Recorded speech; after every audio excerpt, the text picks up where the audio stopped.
Salut les artistes! Alors aujourd'hui on est le 2 avril et c'est la journée de sensibilisation à l'autisme et je me sens directement concernée parce que je suis moi-même autiste Asperger.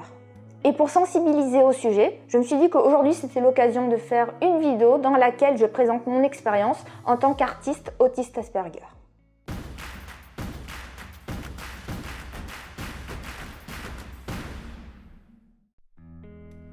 Alors avant de commencer, je pense qu'il me semble intéressant de faire un point sur l'autisme de manière générale. Alors déjà, ce n'est pas une maladie, c'est un syndrome, c'est un trouble neurodéveloppemental.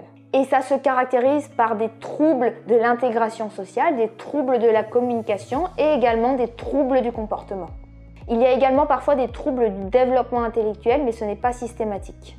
Par exemple, pour ma part, je suis autiste Asperger, c'est-à-dire que je n'ai pas de trouble du développement intellectuel associé à mon autisme. Certains parlent également de autisme de haut niveau à la place d'autisme Asperger, mais pour ma part, je n'aime pas du tout ce terme parce que ça donne l'impression que tous les autistes Asperger sont des génies alors que ce n'est pas du tout le cas. L'autisme est un syndrome qui concerne à peu près une personne sur 100 dans la population, mais qui touche 4 fois plus les hommes que les femmes. Et malheureusement, de manière générale, les femmes autistes sont diagnostiquées assez tard. Par exemple, pour ma part, j'ai été diagnostiquée il y a seulement 3 ans, car contrairement aux hommes autistes, les femmes sont beaucoup plus aptes à se fondre dans la masse. Et c'est malheureusement au prix de beaucoup d'efforts, beaucoup de fatigue et beaucoup de stress. Et dans le pire des cas, ça peut mener à ce qu'on appelle un burn-out autistique, et ça a par exemple été mon cas. Maintenant, pour revenir sur mon parcours, il faut savoir qu'à la base, je ne souhaitais pas spécialement faire des études artistiques. Depuis toute petite, je voulais devenir astrophysicienne. Finalement, après le bac, je me suis lancée dans des études scientifiques dans l'optique photonique, mais j'ai dû arrêter après l'obtention de mon BTS à cause de mes problèmes de santé. Et c'est à ce moment-là que j'ai dû admettre que je n'étais pas capable de travailler dans le milieu et que je n'étais pas non plus capable de travailler en entreprise. Trop de stress, trop de fatigue et trop de relations sociales. Et c'est à ce moment-là que j'ai décidé de me réorienter dans l'art, parce que finalement, en travaillant en tant qu'artiste freelance, c'était la possibilité pour moi de travailler à la maison et donc de gérer ma fatigue, mon stress et surtout de ne pas avoir trop de relations sociales. Et du coup, actuellement, je suis en 3e année d'école d'art par correspondance pour devenir concept artiste et illustratrice. Et je dois avouer que pouvoir travailler chez moi, ça me change la vie et ça me soulage énormément. Ce dont je voudrais vous parler aujourd'hui, c'est comment mon autisme influence ma vision de l'art, parce que je pense sincèrement que je n'ai pas la même façon d'aborder le dessin que de nombreux autres artistes. Alors déjà, il est vrai que j'ai du mal à communiquer, j'ai du mal à montrer mes émotions, et finalement, l'art c'est un moyen pour moi d'extérioriser ce que je ressens. Mais du coup, contrairement à d'autres artistes, je suis beaucoup plus tournée vers le côté technique que artistique. Lorsque je réalise un dessin ou lorsque je regarde une illustration, c'est vraiment le côté technique qui prime. C'est à la fois une qualité parce que du coup je suis extrêmement rigoureuse, mais c'est aussi un gros défaut parce que du coup j'ai tendance à me focaliser sur des détails et des choses qui ne sont pas forcément importantes pour le dessin dans son ensemble. Et ce qui est le plus gênant pour moi dans mon parcours artistique, c'est que je suis beaucoup trop perfectionniste, voire même, on peut le dire, maniaque. J'ai un besoin extrême de contrôler mon environnement, de contrôler ce qui se passe autour de moi, et être maniaque, ça me permet à un certain point de me rassurer. Et du coup, malheureusement, ça se ressent dans mes dessins qui peuvent manquer de naturel et voire même être rigides. Je n'arrive pas à me laisser aller et je ressens le besoin de contrôler absolument chaque trait et chaque coup de crayon, et ce n'est pas forcément évident à maîtriser quand je dessine. Je suis capable de recommencer 10 fois un dessin parce qu'il y a un trait qui dépasse. J'ai honte de le dire, mais je n'ai jamais réussi à finir un carnet de croquis parce que dès que je ne suis pas contente d'un dessin, j'arrache la page. Et au final, il n'y a plus assez de pages dans mon carnet. Je pense que lorsque je fais du dessin classique, il y a bien les 2/3 de ce que je fais qui partent à la poubelle. Je sais que c'est pas bien, mais je n'arrive pas à faire autrement. Et c'est d'ailleurs une des raisons pour laquelle le dessin numérique m'a tout de suite attirée, parce que finalement, on a beaucoup plus de contrôle sur ce qu'on fait. On peut corriger et surtout, on peut revenir en arrière pour améliorer ce qui ne va pas.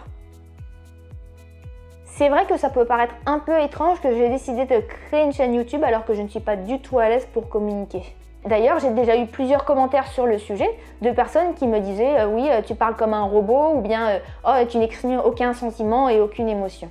Mais en fait, je suis comme ça tout le temps. J'ai un visage qui peut paraître très froid et qui dégage peu d'émotions, mais je ne fais pas exprès et ce n'est pas voulu. Et pourtant, j'essaye de travailler dessus. Et je pense, enfin en tout cas j'espère que j'ai fait des progrès depuis mes dernières vidéos, mais je sais que de ce côté-là, je suis limitée dans ma façon de communiquer. Et malheureusement, je pense que ça peut faire fuir certaines personnes de ma chaîne. Mais à côté de ça, j'aime énormément faire des vidéos. Tout ce qui est écriture et ensuite montage, ça m'intéresse énormément. Et surtout, j'aime partager ma passion, j'aime partager des conseils et des astuces et partager tout ce qui concerne le dessin. Et je pense que de ce côté-là, mon côté rigoureux est plutôt un point fort parce que j'ai des facilités à synthétiser les informations et à les retransmettre de façon claire et logique. Mais je dois quand même admettre que YouTube et les réseaux sociaux de manière générale, c'est assez compliqué pour moi. J'ai du mal à comprendre comment fonctionne la société et les relations sociales de manière générale. Je n'arrive pas à comprendre ce que veulent les gens et je n'arrive pas à comprendre quel genre de contenu leur paraît intéressant. D'un autre côté, je sais très bien qu'aujourd'hui, les réseaux sociaux sont très importants pour avoir de la visibilité et surtout se faire connaître, d'autant plus quand on est un artiste. Du coup, j'essaye tant bien que mal de me faire connaître, mais je dois avouer que j'ai plus l'impression de subir tout ça. Mais derrière les réseaux sociaux et derrière les relations que je peux avoir avec les personnes qui me suivent, qui suivent mon travail, il y a un côté mystérieux pour moi, il y a quelque chose que je n'arrive pas à appréhender et comprendre, et c'est quand même une grande source de stress, je dois l'avouer.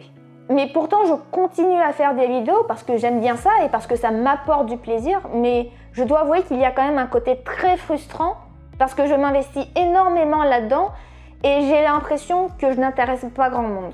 Mais d'un autre côté, je n'ai jamais fait ça dans le but de devenir célèbre ou même influenceuse. Le but premier de cette chaîne YouTube, c'est le partage de ma passion et le partage du dessin. Voilà pour cette vidéo qui, j'espère, vous aura intéressé et dont le but était de sensibiliser aux troubles du spectre autistique à travers mon expérience.